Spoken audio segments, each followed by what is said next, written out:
Hi అండి. Hi. Pawan Kalyan గారు కుంభమేళాకి వెళ్ళారు. ఏంటి ఆయన పూర్తి స్థాయి హిందూ ధర్మాలన్నీ కూడా చక్కగా పాటిస్తున్నారు అనుకోవచ్చు అంటారా? ఈ మధ్య గుళ్ళు గోపురాలు అంటే తిరుగుతున్నారు పవన్ కళ్యాణ్ గారు. పవన్ కళ్యాణ్ ఒక రాజకీయ నాయకుడు. అంటే అన్ని మతాలు అందరూ ఓటేస్తేనే ఆయన ఒక ఈ హోదాలో ఎమ్మెల్యే అవ్వటం కానీ తర్వాత మంత్రి అవ్వటం కానీ ఏంటంటే అందరు కలిసి ఓట్లేస్తేనే అది ఒక మతానికి సంబంధించినట్టుగా ప్రవర్తించడే రాజకీయ నాయకుడు కూడా. కాబట్టి తను మళ్ళీ బక్రీద్ ఇట్లా వస్తే ముస్లిం ప్రవేశాలకు వెళ్తాడు, ఇక్కడ హిందూ ధర్మం పాటిస్తున్నాడు. దాంట్లో బాగా బేసిక్గా హిందూ కాబట్టి ఆయన వెళ్ళి కుంభమేళాకి వెళ్ళి స్నానం చేశాడు. అందులో చెప్పుకోవడానికి ఏం చాలామంది పోతున్నారు పవన్ కళ్యాణ్.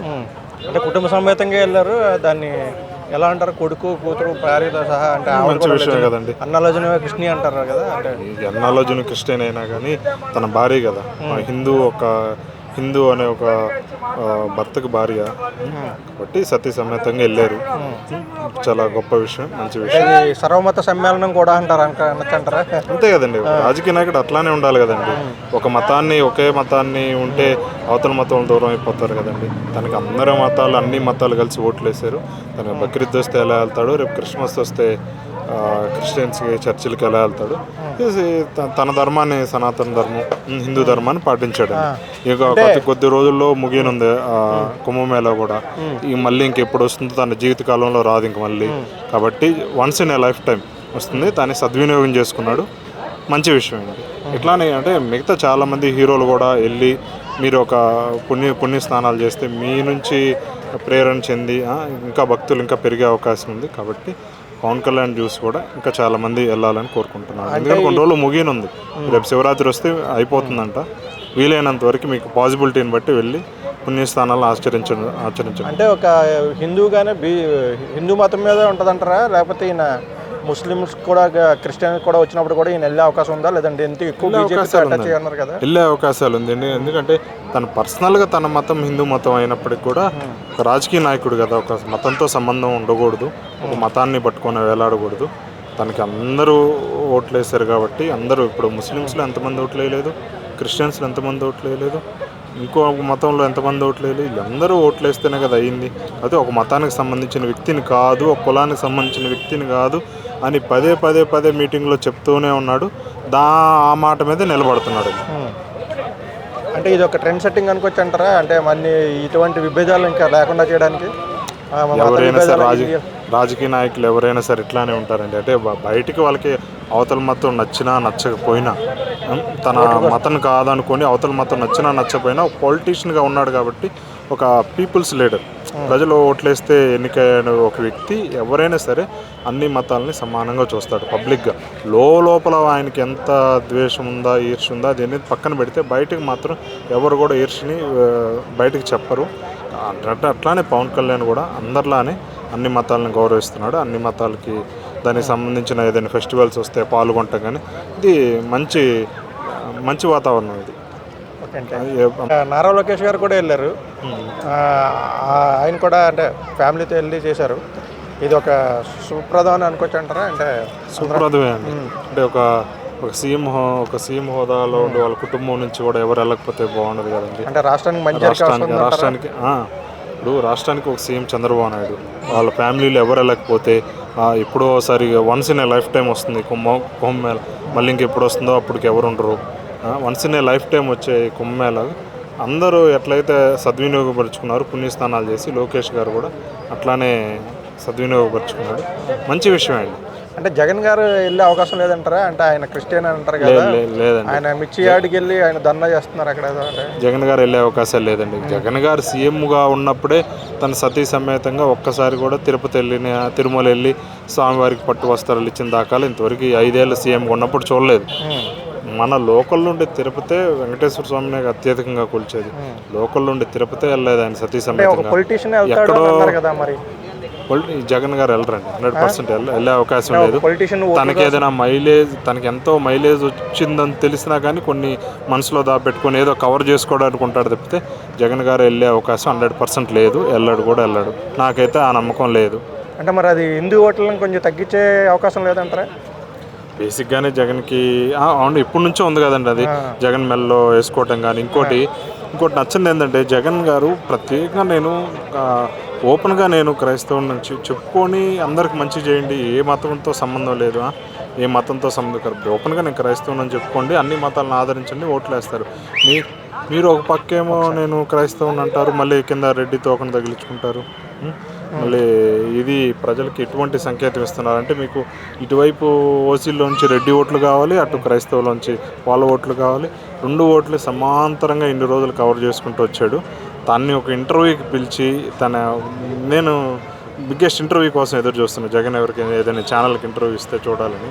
అంటే తన్ని మతం ఏదంటే ఏం చెప్తాడో అనేది క్లియర్ కట్గా తెలుస్తుంది కదండి. అంటే గుచ్చి అడిగితే కానీ దాన్ని బయటపడ్డండి.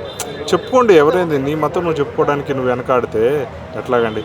నాకేం మత పిచ్చి లేదు, కుల పిచ్చి లేదు అని ఓపెన్గా చెప్పుకొని నా మత విధం చెప్పుకోండి. ఎవరైనా సరే చెప్పుకుంటారంటే మీ కమ్యూనిటీ తక్కువ ఉన్నారు, నాకు ఓట్లు తక్కువ అవుతాయి అనే ఒక ఇన్సెక్యూరిటీ అనేది మీలో ఉందని క్లియర్ కట్గా తెలుస్తుంది. కాబట్టి మన రీసెంట్గా కూడా మన జగన్ గారు వాళ్ళ తరపున ఓడిపోయిన ఎమ్మెల్యేలని అరెస్ట్ చేయడం జరుగుతూ ఉంది. జగన్ కూడా దాని మీద కూడా మాట్లాడడం కూడా చాలా వింతగా ఉంది. అంటే ఇప్పుడు రీసెంట్గా అరెస్ట్ చేశారు వల్లంనేని వంశీని కానీ, ఇప్పుడు వచ్చి తన సొంత కులంలో వంశీ కానీ, లేకపోతే రేపు కొడాలి నాని కానీ, అవినాష్ కానీ, వీళ్ళు ఎవరైనా సరే కమ్మ సమాజ వర్గం చెందిన వ్యక్తులు. ఇప్పుడు లేటెస్ట్ వంశీని అరెస్ట్ చేస్తే నువ్వు వచ్చి బయటకు వచ్చి ఏమంటున్నావు? చంద్రబాబు నాయుడు తన కులపోలని ఎదుగుతుంటే తట్టుకోలేడు, తన కులపోలని తనకన్నా అందంగా ఉంటే తట్టుకోలేడు, కొత్తగా ఇదేందో పదం మగవాళ్ళు అందం చుట్టం ఏందో అదేందో ఇప్పుడే వింటున్నాను అంటే తన కులపోలని ఆదరించట్లేదని నువ్వే ఇప్పుడు అంటున్నావు. 2019లో నువ్వు వచ్చినప్పుడు నువ్వే కమ్మల్ని డిఎస్పీని 30 మంది పైన ఉన్నారు, తన కమ్యూనిటీని ఆదరిస్తున్నాడు నువ్వే అన్నావు. అంటే అది చెప్పింది నువ్వే, ఇది చెప్పింది నువ్వే. ఒక స్టాండ్ మీద నిలబడు. చంద్రబాబు నాయుడు కమ్మ కమ్యూనిటీని ఆదరిస్తున్నాడా లేదా? ఇప్పుడేం ఆదరించడం లేదన్నావు, గతంలో ఆదరించాడన్నావు. ఒక స్టాండ్ మీద నిలబడు. ఇంకోటి వాళ్ళు అట్లా అయిపోవటానికి కారణం కూడా నువ్వు కదా.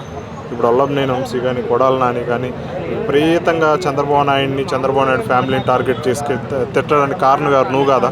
అంటే జగన్మోహన్ రెడ్డి ఒక సంకేతం ఎలా ఇచ్చాడంటే, తన సామాజిక వర్గం, తన కమ్మ సామాజిక వర్గంలో ఉన్న సొంత సామాజిక వర్గంలో ఉన్న ఎవరైతే చంద్రబాబు నాయుడిని ఎక్కువగా తిడతారో, ఒక పోటీ పరీక్షలాగా ఎవరైతే ఫస్ట్ వస్తారో వాళ్ళకి నేను పలానా మంచి ఏదైనా పదవి ఇస్తాను, నేను దగ్గర తీసుకుంటాను అని నువ్వు ఇండికేట్ సిగ్నల్ ఇచ్చావు కాబట్టే కదా వాళ్ళు అలా రెచ్చిపోయారు.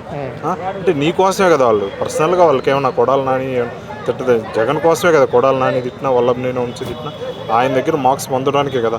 నీ వల్లే ఆ రోజు అన్ని రకాలుగా చంద్రబాబు నాయుడు గారిని దూషించి ఆ కేసుల్లో ఇరుక్కొని ఇప్పుడు చెప్పకూడదనిపోతున్నాడు. అంటే వ్యక్తిగత కక్ష ఏం లేదంటారా వాళ్ళకి?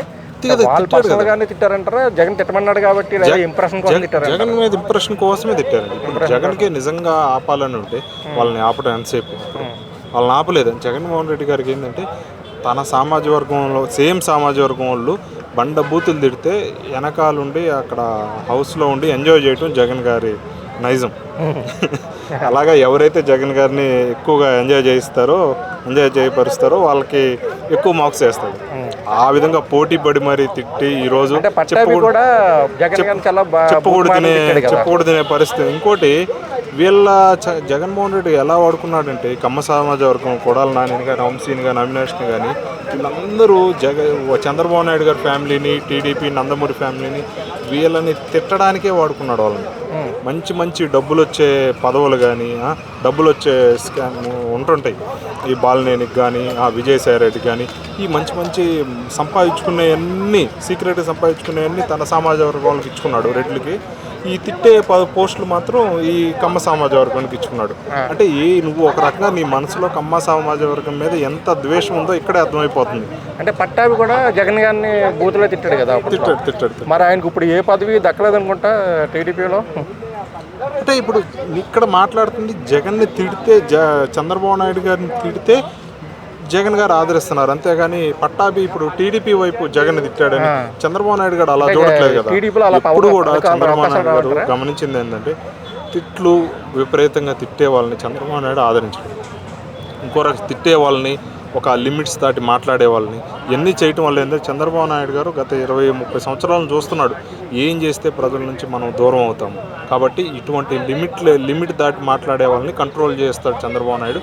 జగన్ అది చేయలేకపోయాడు. అంటే టెంపరీ ఆనందం కోసం చూసుకున్నాడు తప్పితే ఈ 5 ఏళ్ళు ఇంత దారుణం ఓడిపోవడానికి మేజర్ కారణం వీళ్ళే కదా.